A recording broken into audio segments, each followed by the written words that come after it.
o punho crispado, num gesto de ameaça, e saltou para a embarcação. Kenyamun imitou-os sem demora, por isso que, na escadaria, haviam aparecido muitos homens, com achotes, aprestando-se, sem dúvida, para a ronda em torno do muro. Rapidamente atingiu a margem oposta do rio, e, sem assodamento, regressou à casa. O moço oficial estava aturdido com as palavras que ouviram e derribavam todas as suas suposições. Artatef não fora o raptor, pois a procurava nos domínios de Orensebi, o que era tão inesperado quanto inconcebível. Kenyamun, conhecendo a astúcia e prática de Artatef, estava seguro de que este não perseguiria fantasmas, e de que só por indícios bem fundados afrontaria o risco de penetrar, a qualquer preço, no inabordável e misterioso palácio. Mas, que acaso o conduzir àquela pista, se é que um louco ciúme não o impelia para falso roteiro? Em vão o oficial torturou o cérebro para estabelecer relação entre o príncipe e o desaparecimento de Nate, não encontrou o fio condutor. Frequentara Orensebi, quando da sua estada em Tebas, e não lhe notara que se interessasse pela moça, não lhe ouvira louvores à beleza de Nate. Quanto a esta, esquiva a todas as festas da época, quase não frequentava a sociedade. Kenyamun recordava-se de que o estado doente da jovem datava da chegada do príncipe, mas também coincidia com o perdão concedido pela rainha Sargon. A silenciosa tristeza, a surda agitação que devorava Nate, o fulgor estranho e febril de seus olhos lhe haviam, então, inspirado inquietude, mas porque a jovem não pronunciara jamais o nome do príncipe, de cuja presença mais fugira do que se aproximara, não podia compreender houvesse entre ambos um vínculo secreto. 2 vezes apenas ele os vira juntos, no festim de Shinotepe e na festa de despedida do príncipe, e numa e noutra, este, indiscutivelmente, distinguira Nate. Era, porém, natural que tão formosa mulher atraísse atenção, e, além disso, em toda parte se homenageava a protegida da rainha. Kenyamun nunca se detivera nessas circunstâncias, mas, sob a influência das suposições ora despertadas, rememorou de súbito 2 incidentes, os quais a sua superexcitada imaginação interpretava, agora, de maneira nova. Encontrar o príncipe quando este, saindo dos aposentos privados, ordenara a um servo mandar-se aproximar a liteira de Nate. Impressionado pela lividez e ar de perturbação, indagou-e sobre o que ocorrera. A esposa do príncipe Sargon está sentindo-se mal, e vou levá-la à liteira, respondeu Orensebi, distraidamente. Agora, Kenyamun perguntava a si mesmo se a extrema preocupação do príncipe poderia ser provocada naturalmente pelo acidente sofrido por uma jovem senhora, completamente estranha, convidada por mera polidez. O segundo incidente ocorrera cerca de meia hora depois. A poucos passos de Orensebi, o príncipe Tutmés indagara qual fora a causa da súbita indisposição da favorita de sua irmã Atazu. A nobre Nate desmaiou ao regressar de um passeio no jardim. Pareceu-me enferma de alma e de corpo. É verdade, ajuntou Orensebi, com escrutador olhar e baixando a voz, que a expectativa do retorno do marido tem reagido tão desfavoravelmente sobre a sua saúde. O Iteno deve ser bem horrendo para que ela tanto tema o seu regresso. De modo algum. Sargon é um belo rapaz, com o defeito de ter a mão demasiado impulsiva. Boqueja-se que a bela Nate tem um fatal e irrealizável amor por um homem casado, segundo alguns, e por alguém muito abaixo do nível social dela, segundo outros, disse Tutmés, a rir. Orensebi voltou bruscamente a cabeça e pegou um copo de vinho, e Kenyamun notou que a mão estava trêmula, imperceptivelmente, e que sombrio olhar, pleno de cólera e ameaça, se mostrara através das pálpebras semifechadas do enfeitiçador. Chegado a esse ponto das suas reflexões, o militar esbarrou em outra nova e inextricável dificuldade. Se Orensebi amava Nate era correspondido, qual a necessidade de rapto, de todo esse perigoso enigma? Atazu, que tão ostensivamente protegia a filha de Mena, teria achado plausível razão para anular o matrimônio com Sargon, ligando sua favorita a um príncipe da casa reinante. Tudo isso era incompreensível, e podia-se perder o siso em tal dédalo. Kenyamun teve uma noite de insônia, mas, quando a aurora filtrou os primeiros raios de sol no minguado espaço que ocupava, o espírito sutil e inventivo do oficial havia obtido a solução que o acalmou. Convencera-se de que, embora Nate vivesse, impossível era chegar até ela, porque a elevada hierarquia de Orensebe tornava-o inatacável, no momento. De certo o ciumento e fero Artatef não se deteria ante essa consideração, nada empecilharia a tenacidade na busca da mulher amada, e, se a descobrisse, o escândalo seria enorme. Mas, longos meses se escoariam, sem dúvida, antes de tal descobrimento, e Keniamun, crivado de dívidas, não poderia esperar tanto, sob pena de ser devorado pelos credores. Não existia, porém, um homem em condições de tirá-lo de embaraços, e olhá-lo agradecido. Essa criatura era Sargon, o qual, restituído a posse de imensa riqueza, vivia solitário, e desesperado, pranteando Neit, que considerava morta. Que daria-lhe a quem lhe levasse nova esperança, um fio condutor, a ele que já abrigava uma desconfiança. Tendo decidido definitivamente lançar Sargon na trilha de Artatef e do enfeitiçador, Keniamun tranquilizou-se, readquiriu o bom humor, e, nesse mesmo dia, embarcou para Tebas. Entristecido e desencorajado, por não haver em suas indagações produzido qualquer resultado, Sargon retomara o viver mais solitário do que nunca, revoltado e cheio de aversão contra homens e deuses, arrastava seus dias na apatia, ou fatigando o cérebro na busca de meio de alcançar o raptor de Neit, pois, tanto agora quanto anteriormente, não acreditava na morte da jovem. A visita de Keniamun causou-lhe medíocre satisfação, e ouviu, com a indiferença de homem fatigado, a loquacidade alegre do visitante. Este não mostrou reparar na fria recepção, e, interrompendo o banal assunto em foco, disse, com interesse: "Vejo que tens a alma enferma, Sargon. A morte de tua esposa acabrunha-te, e isso seria efetivamente um terrível golpe, se tal morte estivesse suficientemente comprovada, mas, eu não aceito, e vim confiar-te uma descoberta que fiz, e quiçá te proporcione um fio condutor para encontrar Neit." Sargon, que se estirara displicentemente sobre um leito de repouso, retesou o busto, olhos flamejantes. "Ah! Também tu não a julgas morta. Mas, depressa, fala, que sabes tu?" "Calma. Sei pouco, mas, constitui um indício. Lembras-te de Artatef, o antigo noivo de Neit?" "Louco, cego que foi", interrompeu o príncipe, golpeando a fronte. "É ele. O miserável caro pagará a audácia." "Sossega-te, Sargon, tu te precipitas muito, e tomas rumo errado." Quis apenas relembrar que esse homem, tenaz e enérgico, amou Neit, ama ainda, e, tal qual nós, não acredita na sua morte. Não foi o raptor de tua esposa. Se não foi ele, quem pôde praticar o rapto?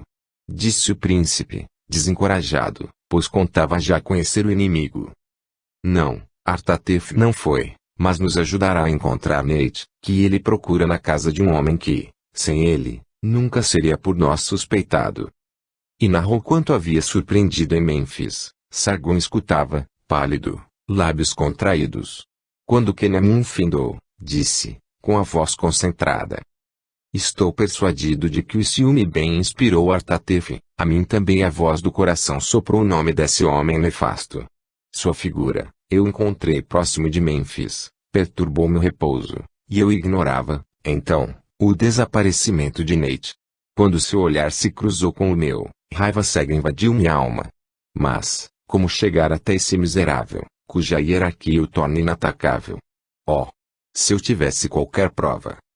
Deixa-me dizer-te, Sargon, que antes de tudo, é mister armar-se de paciência, em semelhantes assuntos. O acaso, muitas vezes, é o melhor guia. Mas, certamente, sepultando-te neste palácio não é meio de obteres um indício. Sem que ele o suspeite, temos em Artatef um aliado astuto e intrépido, que precisamos seguir de perto, mas, tu próprio, deves ir a toda parte, ver e ouvir o que se passa, pois ninguém adivinha onde e de que modo se pode cair sobre um rastro sério. A minha aventura com ele o prova. Assim, deverás visitar tua, muitas vezes, mulher que tem parentes e amizades, em Mênfis, que a procuram.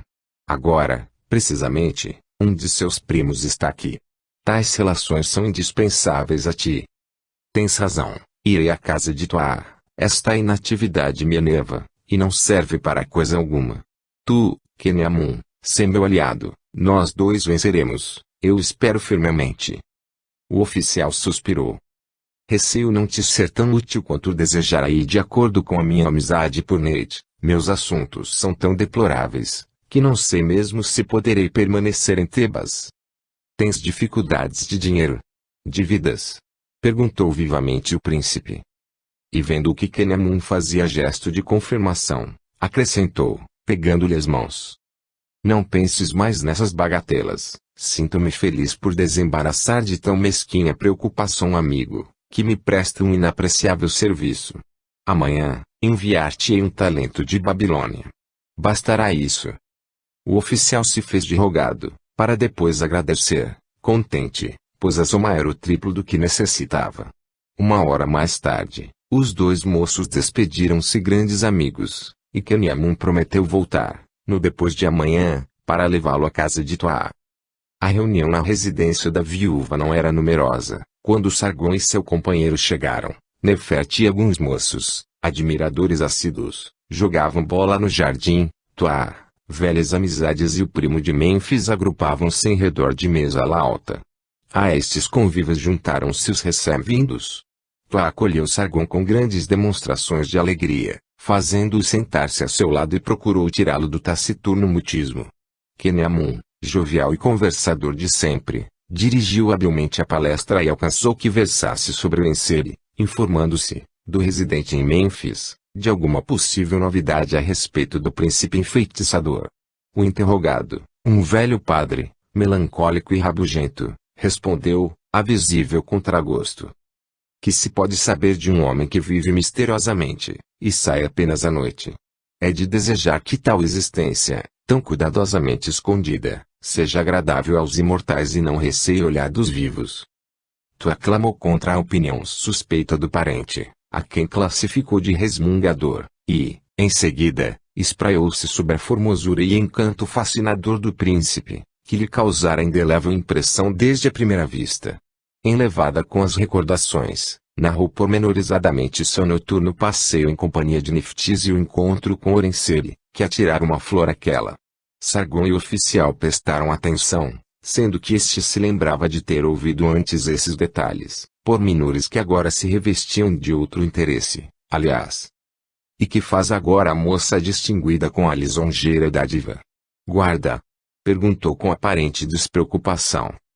Em verdade, não pensei em perguntar. Mas, meus amigos, a história desta moça tomou-se tão estranha, que eu não resisto a narrá-la. E notando a curiosidade dos convivas, vivamente excitada, Toa prosseguiu, animadamente. Devo lembrar que, à data do encontro, Neftis era noiva de Antef, o antigo comandante de Bolto, e dispunha-se a seguir para ali, com a tia, a fim de celebrar o casamento, quando, subitamente, desapareceu, algumas semanas depois da minha partida. Acreditou-se ter se afogado no Nilo, porque, regressando, à noite, da casa de uma das amigas, sumiu da embarcação que a conduzia. O escravo, cego, que a acompanhava, diz ter ouvido como que barulho de remadas, mas, e admissível fosse Neftis raptada sem proferir uma interjeição qualquer. O certo é que continuou desaparecida, e sua desolada irmã, Noferura, o noivo e todos choraram sua morte. Pode-se calcular o assombro em geral quando, repentinamente, reapareceu. Onde passou durante quase um ano. Ninguém o sabe, pois o que ela narra sobre tal ausência é evidente e patanha. Minha convicção é que esse mistério encobre tristes coisas, por isso que a felicidade não transforma assim as pessoas. Imaginai que Neftis, outrora alegre e risonha, tendo a frescura das rosas, atualmente está irreconhecível, tem a palidez da cera, olhos febricitantes e estranhos, não ri nunca, fala escassamente, esquiva-se de todos, e parece viver tão somente para suas quimeras. Oh! Às vezes creio que o encontro com o príncipe Orenseri traz desgraça, e que o belo rapaz tem mal olhado. Voltemos, porém, a Neftis. Depois da reaparição, seguiu para Bolto, no propósito de desposar Antef. Uma viúva, sua parenta, Mentu, acompanhou-a por mera conveniência, mas, imagine-se que, desde a chegada, Antef enlouqueceu de amor pela viúva, a qual, em formosura, não vale as sandálias de Neftis, E com ela casou, pois a antiga noiva desfez o compromisso assumido. Foi isso pura generosidade, ou, Tuá abaixa a voz e sorri com um ar significativo, terá ela agradado a outro. O positivo é que, na atualidade, Neftis habita não longe de Tebas, bela casa, doação de Tutmés, que a visita assiduamente. Fui vê-la uma vez com Nefert, porque soube de Antef que ela estaria aqui, mas, tornada estranha, pouco sociável, tanto que não me retribuiu a visita. Enquanto os assistentes riam e discutiam o que acabavam de ouvir, Sargon e Kenyamun permutaram um compreensivo olhar. É que ambos acudiram à reminiscência da rosa rubra presa ao véu de Nate, encontrada no dia seguinte ao da desaparição. Com efeito, vivemos num tempo cheio de aventuras que, outrora, não ocorreriam no largo ciclo de tempo, disse o moço, escriba real. Vou contar-te, Tuá, uma história qual nada falta de picante. Tu, e muitos de vós, meus amigos, conhecestes, ao menos de nome, Tatimuti, a viúva do astrólogo do templo de Amon. Sua filha única, Shonsu, é linda, e a genitora fazia grandes projetos com relação a essa filha, contando matrimoniá-la com Bo-Kemptah, que a rainha nomeou chefe dos pintores que trabalham no seu túmulo em construção. Tudo estava quase concluído, as famílias de acordo, quando a noiva mudou de preferência e se apaixonou doidamente. Adivinhar de quem? De um escravo, de um impuro amonita. Paixão tenaz, contra a qual são inúteis castigos, persuasão, orações. Tatimuti tudo envidou para que o escândalo não transpirasse. Eu, porém, o soube por intermédio da irmã de Bo-Kemptah, furiosa que está com a ofensa feita ao irmão. Essa história suscitou ainda maiores comentários do que a precedente, mas a entrada de Nefert e dos acompanhantes do jogo distraiu a atenção, e mudou o tema da palestra. Saindo da casa de Tuá, Sargon propôs a Kenyamun levá-lo no seu carro, e, para maior liberdade, despediu o condutor. Durante o trajeto, e após discutirem os incidentes da tarde, disse o príncipe, animadamente. Devo avistar Neftis, porque tudo indica existir correlação entre o seu desaparecimento e estranha mudança e o miserável nigromante, que semeia morte e loucura em seu caminho. Talvez por ela aprendamos alguma coisa. A melhor maneira de chegarmos à sua casa, seria o intermédio de Antef. Consegue isso, se o conheces? Creio que sim. Antes de ir para Boto, servimos ambos no mesmo destacamento, no qual, aliás, foi reintegrado, depois do seu regresso, situação que não lhe deve ter agradado, tendo em vista o posto anteriormente exercido. Fui muito ligado ao pobre rapaz, e, se depender dele aproximarmos-nos da ex-noiva, ele o fará. Fica tranquilo, Sargon. Amanhã, avistar-me-ei com ele. Dando cumprimento à promessa, Kenyamun foi, no dia seguinte, à morada do antigo comandante de Boto, que encontrou bem alterado. Embora restituído a fria calma e destreza enérgica que lhe eram características, estava triste e visivelmente ferido no seu orgulho, por haver sido rebaixado do posto que deixara, quando já esperava atingir o primeiro degrau de brilhante carreira. Os dois jovens sentaram-se à mesa, saboreando um bom vinho. Kenyamun sabia inspirar confiança, e Antef transbordava de amargor, pois toda a família, Senut inclusive, não lhe poupava censuras, nem perdoava a louca imprudência que poderia tê-lo atirado aos trabalhos forçados. O ministro negava-se a dar-lhe qualquer emprego, e a sua reintegração fora de iniciativa e ordem diretas da rainha. Sob o império de tais sentimentos, Antef usou de desacostumada franqueza. Não posso compreender, disse Kenyamun, qual o espírito impuro que se apossou de ti. Sei que não és volúvel, de teu natural, mas, no entanto, abandonaste muito depressa a noiva, que amavas desde havia tanto tempo, por um novo amor, que te levou mesmo ao esquecimento dos teus deveres. Antef apoiou a fronte nas mãos. Eu próprio não posso compreender o que, então, se passou em mim, ciciou ele em voz abafada. Estava enfeitiçado, pois teria renunciado à vida antes de privar-me de Mentu. Atualmente, não posso atinar como havê-la amado, nem ela compreende a transitória paixão que teve por mim. Desse tempo de insânia, guardo apenas vaga reminiscência, e só me ficou o sentimento do que sofri horrorosamente, Meu sangue parecia transmudado em fogo, minha cabeça dir-se-ia prestes a eclodir, e um aroma, suave quanto atordoador, perseguia-me por toda parte. Sabes que bebo sempre moderadamente, e, dadas as minhas responsabilidades, mais sóbrio eu me fizera. Pois bem, a sede então me devorava, e no dia do meu desastrado matrimônio bebi, dizem, desmesuradamente. Nessa mesma noite Tutmés fugiu, o que constitui estranha coincidência. Ah! O malefício foi bem calculado, e não é menos estranho que Mentu experimentasse idênticas sensações, embora me confessasse que, malgrado a paixão por mim, não se sentia satisfeita, pois, nos sonhos, via sempre um homem, belo, de grandes olhos sombrios, curvar-se sobre ela e sufocá-la com ardente hálito. E mais estranho ainda é que, segundo ela, o desconhecido dos seus sonhos é o príncipe Orenseb. Quando, certa vez, o encontrou, nas águas do Nilo, a impressão teve a violência de fazê-la perder os sentidos, sem embargo de jamais haver visto o príncipe, nem ouvido pronunciar seu nome. Sempre esse homem, ligado a algum mistério malfazejo, a algum malefício impossível de identificar, pensou Keniamun. Decididamente, começou a crer que Orenseb farejou a boa vida.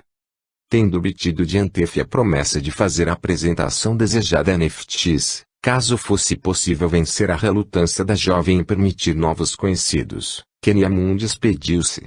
Alguns dias mais tarde, o oficial recebeu tabuinhas escritas por Antef, anunciando estar tudo combinado e fixando a data em que ele e o amigo podiam ir à casa de Nephthys, que a cedera contrariada, pois o consentimento fora obtido pelas rogativas de Ísis, empenhada em conhecer o príncipe Iteno. Desde o reencontro com Sargon, Roma vivia mais arredio ainda, dedicando-se exclusivamente aos serviços do templo. A desconfiança, oriunda das palavras do Iteno, haviam-lhe envenenado o sossego, não mais conseguia plantear Neite por morta, e, a ideia de que ela fora arrebatada e sofria talvez, longe dele, ficava desesperado. A hipótese de que ela amasse Orenseb fervilhava-lhe o sangue. Nos momentos de calma, tentava persuadir-se de que aquela trama, inverossímil, não passava de criação do enfermo cérebro de Sargon. Logo depois, aprofundava-se, avidamente, nas circunstâncias que haviam precedido a desaparição da bem-amada, e nelas descobria mil indícios da verdade das asserções do jovem príncipe. Sob o império de tão penosa preocupação, Roma insulava-se de todos, evitando mesmo os parentes.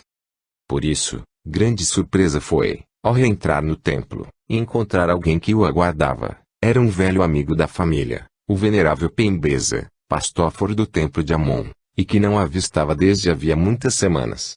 O aspecto do ancião era profundamente aflito, de modo que Roma, no momento, olvidou seu próprio desgosto, para indagar, com verdadeiro interesse, do que assim angustiava o encanecido padre. É uma desgraça de família que me traz a ti, Roma, venho rogar-te ajuda e conselho, disse Pembeza. Trata-se de Shonsu, a filha do meu finado filho. Algum ciumento ter-lhe atirado o terrível malefício, ou espírito impuro, de poder extraordinário, dominando a infortunada criança. Obstinadamente, tomou-se de amor por um de nossos escravos, da imunda raça dos Amonitas, e nenhuma persuasão, nenhum remédio produz efeito, pois ela não pode passar sem avistar esse rapaz. Vendo-nos intransigente na recusa semelhante o matrimônio, quer, evidentemente, morrer, e seu estado piora, de dia para dia. É mister afastar esse homem que empolga e excita, sem dúvida. Difícil se torna qualquer compreensão. Neftali tem 18 de idade, é tímido, dócil, governável com um simples olhar. Entretanto, também ele foi atingido por igual loucura, em vão o castigamos a pancadas, com prisão, ele tudo arrosta para encontrá-la, e o mais extraordinário é que muitas mulheres da casa estão cativadas por ele. Vim, pois, suplicar-te, Roma, vás à nossa casa falar a Shonsu, e vê se consegues repelir o espírito mau que a consome. Tu, o sacerdote da grande deusa que dirige os corações dos mortais, tu, cuja rígida virtude se impôs a todos, talvez tenhas a força que nos falece, terminou Pembeza, com desolação. Muito a contragosto, Roma aqueceu, embora convencido de que não conseguiria persuadir a jovem louca, prometeu atender, porque lhe faltou coragem para negar tão simples auxílio ao velho amigo. No dia imediato, compareceu ao lar de Tatimuti, a nora do pastóforo. A pobre mãe, desfeita em lágrimas, detalhou a triste aventura. Interessado por alguns pormenores verdadeiramente estranhos, o jovem sacerdote pediu fosse levado junto à doente que o deixassem a sós com ela. Tatimuti obedeceu, assodadamente, e, chegados ao aposento, fez sinal a duas escravas vigilantes para que se retirassem, e saiu também. Roma ficou junto da porta, e dali observou, atento, a adolescente, acocorada num almofadão, não parecendo ter se apercebido da presença de alguém. Era uma quase menina, de 12 a 13 de idade, frágil e maciada. O fino rosto e a lassidão do corpo denotavam completo esgotamento. Fechados os olhos, a cabeça mal apoiada sobre o estofado de uma cadeira posta por detrás, rubor febril tingia-lhe as faces, pesado respirar, entrecortado, saía-lhe dos lábios entreabertos e descorados. Profundo suspiro de comiseração arfou o peito do sacerdote. Aquela vítima, involuntariamente, recordava-lhe Neide, também presa desse mesmo aspecto exausto e arquejante, com um mal misterioso na alma. Roma levou uma cadeira para junto de Chonsu, sentou-se e lhe pôs uma das mãos na fronte. Imediatamente a adolescente abriu os olhos e tomou posição. "Vim conversar contigo", disse, curvando-se, amigável. Mas, no mesmo instante, estremeceu, e a palavra se lhe parou nos lábios. É que do agitado peito da enferma se evolava em ondas um suave aroma, agradabilíssimo de respirar sempre, mas, simultaneamente, acre, atordoador, que apertava o coração e derramava fogo nas veias. A respiração se lhe embaraçou, um arrepio escaldante percorreu-lhe o corpo e uma nuvem ígnea acendeu-lhe ao cérebro. Saltando da cadeira, correu para a janela, desviou a cortina e absorveu o ávido ar fresco do jardim, e, após, avistando uma bacia cheia de água, banhou o rosto e as mãos. Refazendo-se, ainda que lívido e trêmulo, apoiou-se à parede, identificar o perfume fatal, que outrora lhe dominara a razão e o sossego, acorrentando a uma vergonhosa paixão. Tal aroma não mais o sentia em parte alguma, desde a morte de Noferura, que acaso ressuscitara ali. "Que te acontece, venerável padre?" perguntou Chonsu, que, espantada, olhos desmesuradamente abertos, acompanharam o inusitado procedimento de Roma. "Dize-me, filha, de onde ouveste esse perfume que exalas? Suave e raro, não é verdade? Veio-me da pobre amiga Mueres, que se afogou nas águas do Nilo, sua mãe doou-me, em lembrança, seu cofre de joias, e nele encontrei muitos saquinhos iguais a este." Ergueu-se e tirou do seio um saquinho, preso à leve corrente, o qual, aproximando-se, estendeu a Roma. "Dá-me também o cofrezinho de Mueres, o qual te devolverei mais tarde."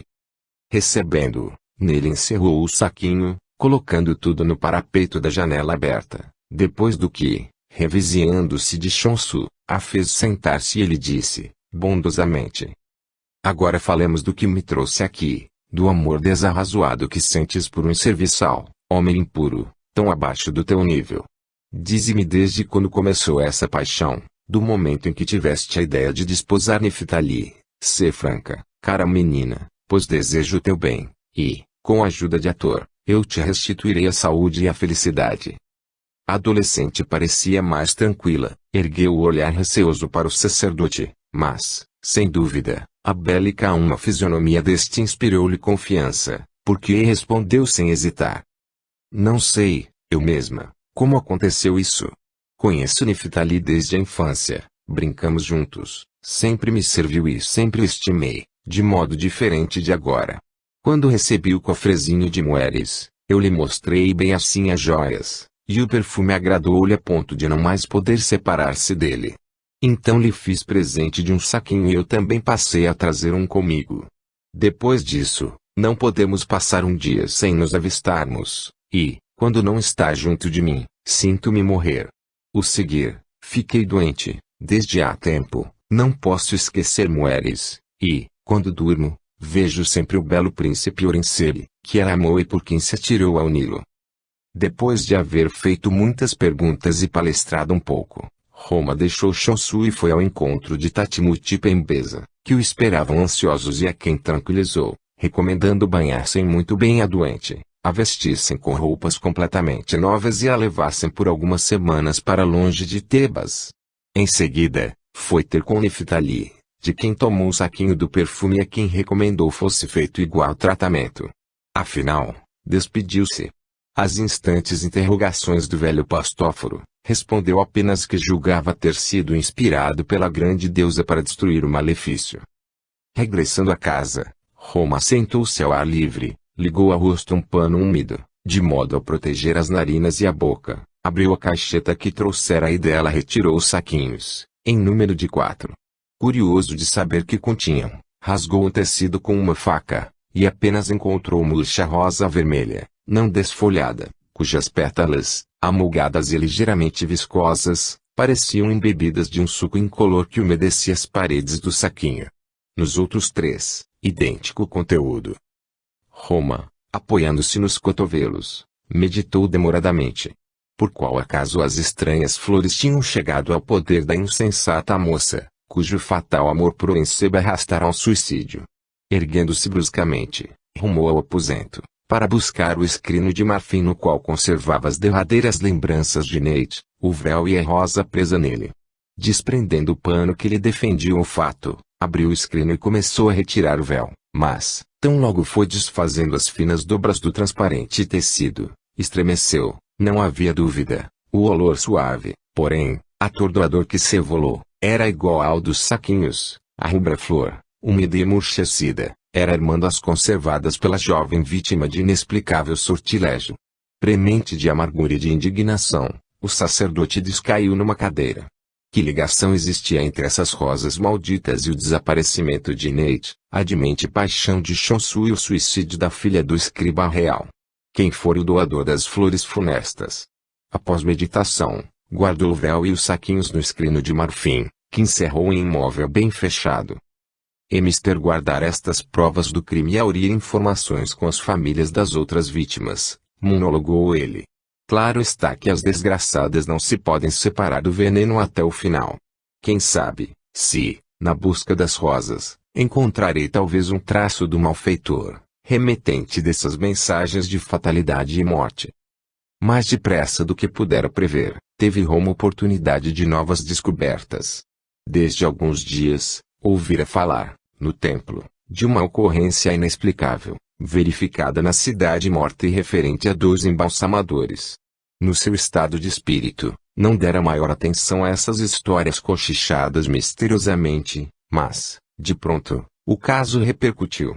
O indiscreto permaneceu incógnito, porém, toda a cidade soube que 2 embalsamadores se haviam apaixonado de múmias de mulheres nas quais trabalhavam, recusando, obstinados, separarem-se delas e restituí-las às famílias a quem pertenciam.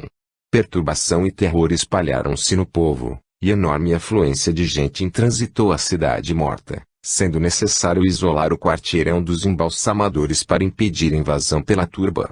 Houvera, através dos tempos, alguns escândalos naquele local, mas, tais casos, extremamente raros e cruelmente punidos, diferiam do atual, que alvorotava e espavoria a população. Narrava-se que os 2 homens, como que cravados aos cadáveres, já em termos de sepultamento, nem sequer cogitavam de comer e beber, e, armados, ambos ameaçavam matar quem lhes tentasse arrebatar as múmias. Semelhante aberração mental era atribuída à influência de espíritos impuros, que, indubitavelmente, haviam tomado posse dos corpos das mulheres, mortas, uma e outra, por suicídio. As murmurações que transbordavam na capital não permitiram ficar-se Roma alheio a elas, principalmente porque os detalhes, ouvidos de Hansenebe, excitaram de imediato todo o seu interesse. A causa de todo o alvoroço era serem as múmias de 2 moças que se haviam suicidado por amor a Orensebe. Ah, pensou ele, o maldito aroma deve ter desempenhado algum papel na tragédia. Alguma joia ou adorno enviados pela família, para ornar as mortas, não estaria impregnado? Sem mesmo regressar à casa, o sacerdote atravessou o rio e rumou para a cidade morta. Por toda parte, agrupamentos de curiosos, mantidos à distância por soldados e policiais. Suas vestes de padre e as tabuinhas com a assinatura de Hanseneb deram-lhe livre ingresso. Falou inicialmente com um dos funcionários, segundo o qual, de uma nova tentativa para afastar os dois furiosos, resultara sair ferido gravemente um dos servos do templo. Contemporizava-se ainda, antes de usar de medidas extremas, porque os dois possessos haviam sido, até então, exemplares trabalhadores, além de mestres em sua arte. A seu pedido, o funcionário conduziu o sacerdote de ator à sala dos últimos retoques nas múmias, onde se viam numerosos bancos de pedra sobre os quais eram estendidos os cadáveres para o enfaixamento em tiras. No momento, os bancos estavam vazios, exceto os dois ocupados pelas múmias enfeitiçadas, junto das quais se acocoravam seus adoradores. Todos haviam sido afastados pelos padres, temerosos de contágio da bizarra loucura. Roma deteve-se, não distante da porta, e examinou atentamente todas as minúcias da cena. Um dos embalsamadores era idoso, e seu olhar habitualmente discreto e plácido, ardia como em febre, e os olhos, injetados de sangue, mostravam vigiar o audacioso que ousasse vir desalojá-lo. Empunhava a faca que ferira o servo do templo. O segundo enfeitiçado era um belo rapaz, pálido e visivelmente exausto. Pendido para a múmia, meio enfaixada de tiras, ele a fixava com adoração típica de demência, e parecia, na ocasião, não ver, nem ouvir. Sobre o peito de uma das mortas ostentava-se um colar de amuletos, e, próximo de ambas, cofrezinhos abertos, visivelmente cheios de joias, colocados sobre banquetas. Não mais duvidando da verdade de suas suspeitas, o jovem aproximou-se do moço embalsamador, e, tocando na espádua, disse, suavemente: Não temas coisa alguma, Nebenhari, não quero arrebatar a que amas, e sim apenas vê-la. E crês que a deixarão comigo? Indagou, olhando ansiosamente o sacerdote. É possível que os parentes se deixem vencer pelo teu amor. Sempre falando, Roma esquadrinhara a caixeta de onde o aroma venenoso se evolava abundante, e, no fundo, sob as joias, descobriu duas úmidas rosas, envoltas num pedaço de fino tecido. Com o asco que sentiria se tocasse em víboras, repeliu o achado, e, voltando-se para o embalsamador, disse: Para que a família te conceda a múmia, precisa convencer-se do teu desinteresse, pelo que levarei estas joias para restituí-las. Sem aguardar resposta aquiescente, retirou o colar de amuletos e o meteu na caixinha, levando e confiando ao funcionário que o esperava. Os desgraçados estão sob o império de terrível malefício, que julgo haver descoberto, disse Roma. Manda trazer-me um pano bem encharcado de água, e ordena aos servos que enchem vários baldes na sala contígua. Feito isso, que dois me acompanhem. Reaproximando-se de Nebenhari, que recaíra na contemplação, envolveu-lhe bruscamente a fronte com o pano molhado. Antes que pudesse oferecer resistência, os servos arrastaram-no para o pátio, onde, desembaraçado do pano, lhe inundaram a cabeça com a água dos baldes. Que significa isto, que me fazeis? Gritou Nebenhari, meio sufocado e enseguecido pelas cargas de água que o encharcavam, atirando-se a um banco, logo que lhe permitiram. Significa que era indispensável que te refrigerasses um pouco. Agora, vós outros, enxugai-o, deu-lhe vestimenta nova e conduziu para o seu alojamento para que se alimente e descanse. Com espanto de todos, o rapaz deixou-se levar, sem qualquer objeção.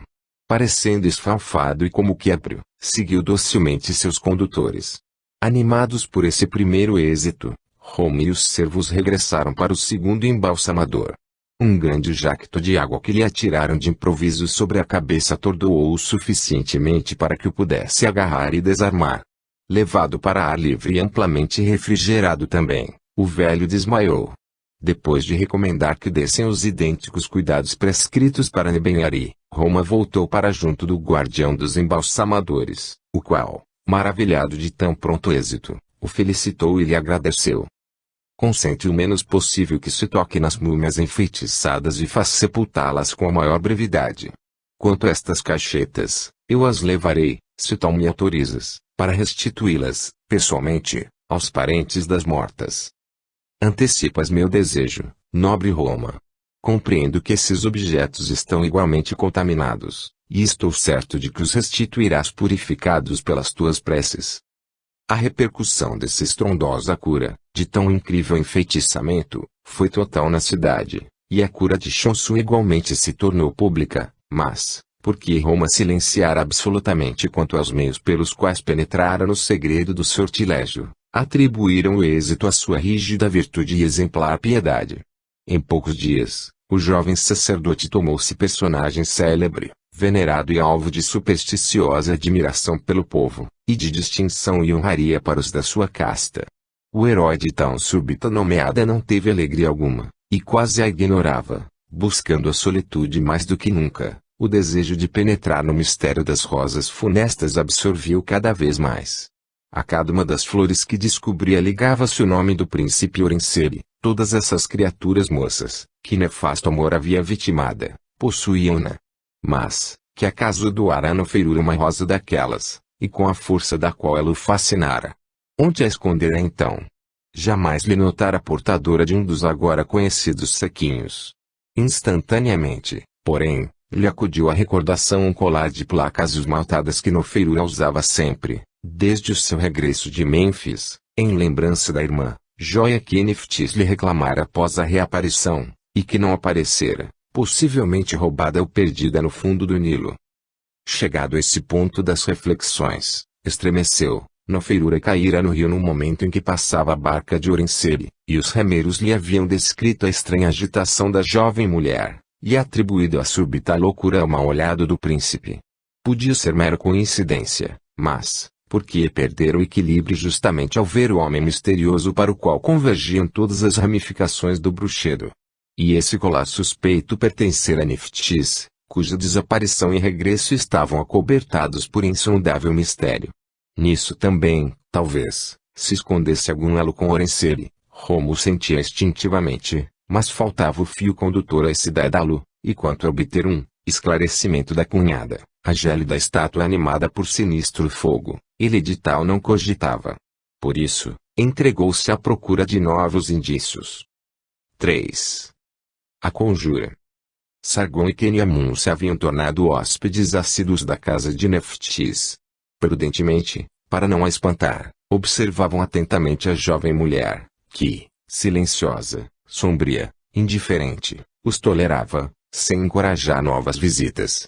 Às vezes, eles se encontravam com Tutmés, que, igualmente, visitava Nephthys com frequência, mas, Keniamun depressa se convenceu de que, apesar das aparências de íntimas relações, não existiam laços de amor. Tutmés não era cioso de Nephthys, nem esta representava algo para ele, indiscutivelmente.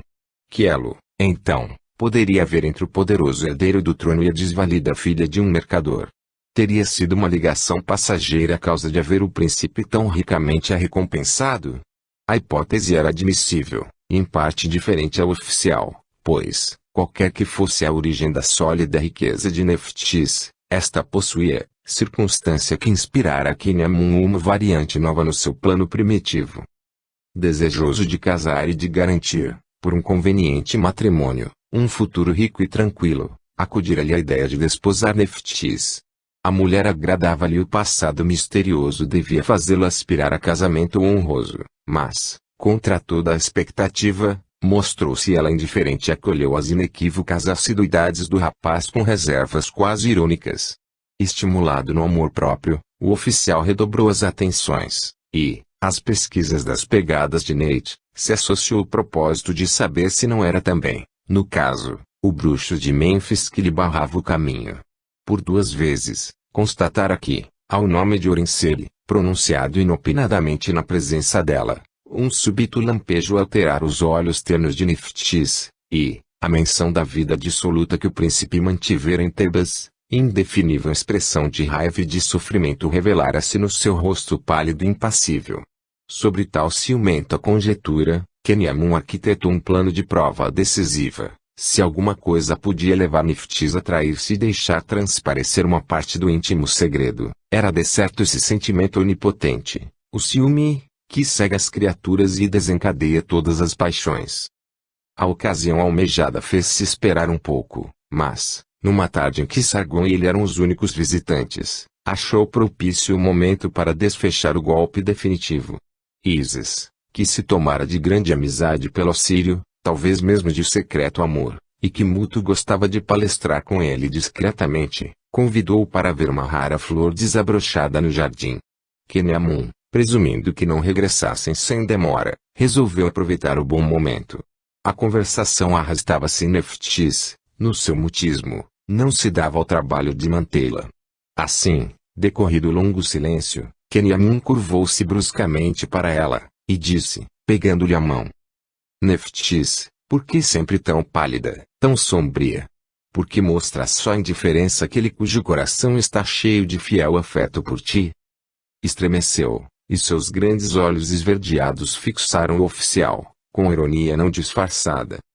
Creio que não serás tu, Queniamun, volúvel e galante borboleta, o penetrado de tão belos sentimentos de fidelidade.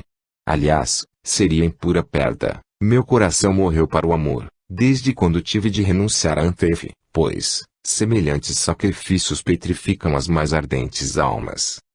Tua resposta é áspera, porém, não a tenho por definitiva, respondeu, com bonomia. Sabes que da pedra se tira fogo, quando se sabe atritá-la, e não se deve confiar no próprio coração. Conheci um homem que parecia invulnerável, pelo qual as mulheres morriam sem lhe alcançar o bronze peito. Pois bem, o amor venceu igual a qualquer outro, e disso me convenci por uma pequena aventura que me aconteceu em Mênfis, ao tempo de minha recente viagem ali. Como que absorvido pelas recordações, silenciou, e ingeriu um gole de vinho. Sua fisionomia espelhava franca jovialidade, inocente malícia, de modo a excluir a ideia do ardil. A citação de Mênfis, sombreou-se o semblante de Neftis, e, com um gesto nervoso, aproximou um copo de cristal, que encheu, dizendo, com alterada voz: Isso promete ser interessante, conta, Queniamun. Quem é esse homem que conheces? Guardarás segredo. Trata-se de uma grande personagem, respondeu, sempre jovial. A um gesto afirmativo da interlocutora, prosseguiu: Pois bem, confesso-te que o princípio Orenseri, por tudo quanto dele se diz, sempre me despertou viva curiosidade.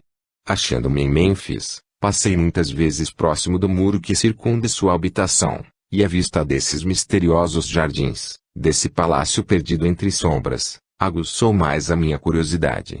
Resolvi ali penetrar, a todo custo, e certa noite, não sem esforço, confesso, subi pelo muro. E conseguiste sair de lá vivo? Interrompeu Neftis, em voz rouca. Estava lívida e os lábios tremiam-lhe nervosamente. Pelos deuses Ra e Osíris, não se trata de um antro de bandidos, respondeu, simulando não reparar na emoção. Demais, não me aventurei até muito longe, e tudo estava deserto, mas, a sorte levou-me direto ao fim. Em uma leia, ao termo da qual cintilava água de grande lago ou tanque, vi um banco e nele sentado um casal. No homem, reconheci imediatamente nosso invulnerável herói. A mulher não identifiquei, não a pude ver porque enlaçara os braços em volta do pescoço do príncipe e ocultava o rosto no peito deste. Notei apenas que era delicada e tinha cabelos escuros. Como que para dissipar minhas derradeiras dúvidas, ele se fez ouvir, e nas palavras pronunciadas vibrava tão intensa paixão que interrompeu-se, pasmo, ele mesmo, do efeito da ousada mentira. Neftis pulara, emitindo rouquinho grito, enquanto o copo, desprendendo-se-lhe dos dedos, se espatifava com estrépito no chão. Seus olhos verdes pareciam vomitar chamas, o semblante, tornado violáceo, crispara-se na exteriorização de selvagem paixão, o peito arfava, a personificação do ciúme devorante, prestes a destruir e a matar. Ah! Ele pode amar, explodiu ela, em tom sofreado. E, recaindo sobre a cadeira, cobriu o rosto com as mãos. Refeito do seu primeiro receio e espanto, Queniamun aproximou-se, vivamente, conseguira muito além da expectativa, e disso queria tirar toda a vantagem. Cara Neftis, teria eu involuntariamente te feito sofrer? Tua perturbação faz-me suspeitar tenhas estado por detrás desse muro enfeitiçado e ali sido vítima de grave ofensa. Dize-me tudo, em tal caso, acredita-me teu dedicado, capaz de te vingar, Mesmo de Orenseb? Nephthys ergueu a cabeça. Se me ofendeu, disse, num rio desesperado. Ele me torturou, destruiu, arrancou o coração, e, todavia, aniquilei-me. Tudo tenho sofrido em silêncio, porque acreditava ser ele incapaz de amar. Pensei que a bebida mágica por ele usada lhe havia paralisado a alma, mas, sabendo agora, Orenseb, que teu olhar gélido pode incendiar-se de amor, tua boca, fria e zombeteira, preme-se em beijos apaixonados de mulher, não mais terei piedade de ti, e denunciar-te-ei, aniquilarei, arrancarei a bruxaria que te ganha corações, e farei pagares todos os meus sofrimentos. Calou, sufocada. Indefinível expressão de ódio, de desespero e de selvática obsessão crispava-lhe todo o rosto. Calma-te, Nephthys, e conta com o meu auxílio, em qualquer iniciativa que tomes. Posso meu devotamento provar a sinceridade do meu amor por ti. Creio e agradeço, Kene-Amun, e, a meu turno, juro que, no dia em que Orenseb, destruído, degradado, preso à corrente, for arrastado pelas ruas de Tebas para comparecer ante os juízes, nesse dia, serei tua esposa. Possam Ator e todos os imortais punir-me e negar-me as moradas da felicidade, se eu faltar a este juramento. Kene-Amun apertou fortemente a tremente mão da jovem mulher. Para tal conseguir, disse ele é indispensável saber o que se pratica sob as sombras misteriosas dos sicômoros, nesse palácio onde se consomem mulheres. Onde também se Dragonete, interrompeu Nephthys. Quanto aos segredos do feiticeiro, conheço uma parte. E narrou sucintamente tudo quanto testemunhara. O oficial ficou aturdido, pois jamais suspeitara tão inauditos crimes. E falou. Para libertar Nate e desmascarar um criminoso tão temível e tão altamente colocado, não te parece que nós ambos somos insuficientes? Se perecermos, é preciso que outros prossigam nossa tarefa. Nessa intenção, ofereço-te Sargon por aliado, pois é seguro, ousado e já suspeitou a verdade. Muito bem. E de minha parte proponho inteirar Isis do assunto, também ela é enérgica e fiel, e tem 3 mortos a vingar. De acordo que estamos, rematou o oficial, levantando-se permite que vá buscar nossos 2 aliados, para formarmos conselho e assentar um plano de ação, quanto mais depressa melhor. Meia hora mais tarde, os 4 conjurados reuniram-se em aposento cuidadosamente garantido contra indiscrições, e Nephthys, concentrada e resoluta, minudenciando desta vez, narrou de que forma havia caído em poder do nigromante, descreveu a vida estranha que se mantinha na vivenda de Orenseb, a indigna mutilação de quase todos os fâmulos, as orgias noturnas, o poder das rosas enfeitiçadas e do contraveneno, o pavilhão inescrutável onde o príncipe desaparecia para trabalhar com um sábio desconhecido, enfim, o que lhe havia dito o jovem escravo a respeito da horripilante morte infligida a vítimas inocentes. Suor álgido purejara a fronte dos ouvintes ante a inacreditável narrativa. Isis agora compreendia o que teria acontecido à irmã, morta quiçá por entre atrozes sofrimentos. E ao pensamento de que Neita estava nesse inferno, e de que sua alma, pura e inocente, encontrava-se inodoada pela vista de tais misérias, pungente dor física feriu o coração de Sargon, que foi o primeiro a romper o silêncio, perturbado apenas pelo soluçar de Isis, pelos dolorosos suspiros de sua amiga e a respiração ofegante e refreada dos 2 homens.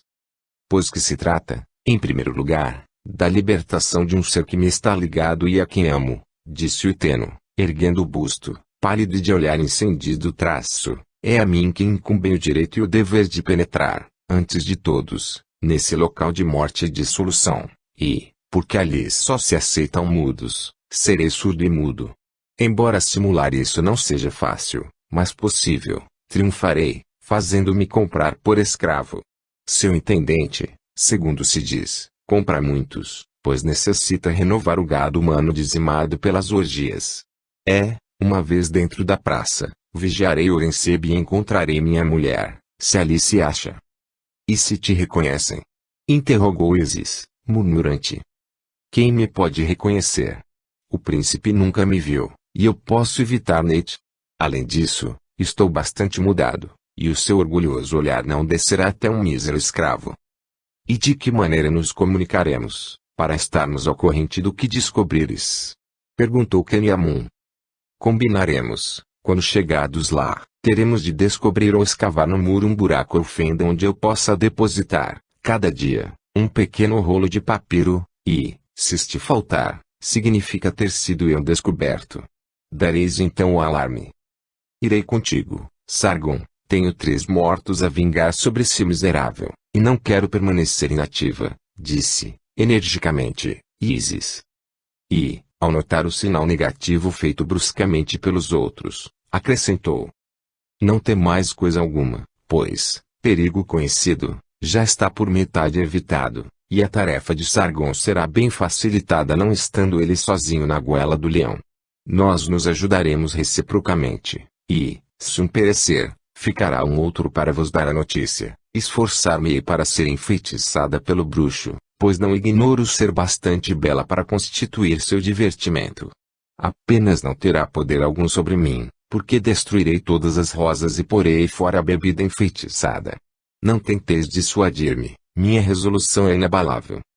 Após curto debate, o oferecimento de Isis foi aceito, de igual modo que a proposição de Kenyamun, de obter uma licença de meses para acompanhar seus aliados a Mênfis. O comandante das tropas etíopes é amigo, e, em caso de necessidade, dele obterei soldados para cercar o palácio, ou forçar a entrada, acrescentou. Resta-nos apenas fixar o dia da partida, disse Neftis, de olhar coruscante, porque eu, meus amigos, posso oferecer-vos abrigo seguro, onde ninguém nos procurará. Possuo, do chefe de meu pai, pequena moradia, situada em paupérrimo quarteirão de Mênfis, não distante do mercado de escravos. Tal habitação, simples e modesta, mas adequada às nossas necessidades, fica em centro de jardim, quase inculto, e foi residência de uma parenta falecida recentemente. O velho escravo, fiel e devotado qual um cão, nela reside, só, atualmente, e ninguém o conhece, porque está de pouco tempo em Mênfis, vindo de um vinhedo pequeno que possuo. Servir-nos-á, e será o vendedor de Sargon no mercado. Asseguro que não nos trairá. Depois de assim haverem decidido a perdição do nigromante, os conjurados separaram-se. As 2 mulheres, a sós, ainda conversaram longamente. Uma coisa ainda me horroriza e gela de terror o peito, e a tua deliberação, Isis, frisou Neftis, com um suspiro. Confessa-o, é por amor do Iteno que vais segui-lo ao antro do leão, mas, se o feiticeiro, apesar de tudo, envenenar tua alma e te destruir, não desdenhes da grandeza do perigo, ainda é tempo de desistir. Tu não conheces o poder da feitiçaria e a força fascinadora de Orenseb? Que vale Sargon, comparado a ele? Senti sobre mim esse olhar que gela e queima, vi o sorriso que zomba e, apesar disso, prende para sempre a ele. Eu o abomino, e, no entanto, não o esquecerei jamais, e é porque ninguém o possui, e eu não possuí, é por isso que eu traio e destruo. Tens razão, deixei-me prender a Sargon, sem segunda intenção, porém, visto que é casado, pretendo apenas ajudá-lo a reaver a esposa. No que concerne a Orenseb, não temas por mim, Neftis, porque não amarei nunca esse homem horripilante, cuja alma tem o negrume dos abismos, que a ninguém ame que destrói, por prazer, inocentes criaturas, que jamais lhe causaram mal algum. A tal monstro, por formoso que seja, não encadearei minha alma, quero vingar minha pobre irmã, e fazer Orenseb pagar os sofrimentos de tantas desgraçadas. Uma tarde, 15 dias, aproximadamente, após o memorável conciliábulo em que, arrebatada pelo ciúme, Neftis havia traído o nigromante e jurado sua perda, o príncipe Tutmés, deitado num leito de repouso, jogava damas com um oficial das guardas. O herdeiro do trono estava visivelmente entediado e de mau humor. É que, 3 semanas antes, em grande caçada, uma das rodas do seu carro, incidindo num baixio da estrada, quebrou, fazendo com que, pelo desequilíbrio, fosse projetado violentamente no chão, luxando um braço e ferindo-lhe o joelho. Seu estado não apresentava gravidade, mas forçava repouso, em casa, além de severíssimo regime alimentar. Por isso, à proporção que as dores diminuíam, o turbulento e vivaz príncipe mais e mais se impacientava, e, na manhã do dia citado, O aborrecimento e o mau humor haviam atingido o apogeu. Descontente de tudo, maltratara os familiares, e, para ver cara nova, segundo textual expressão sua, convidou para uma partida de damas o oficial de serviço, coincidindo que era Mena. De resto, o jogo não o entreteve por muito tempo, repelindo o tabuleiro.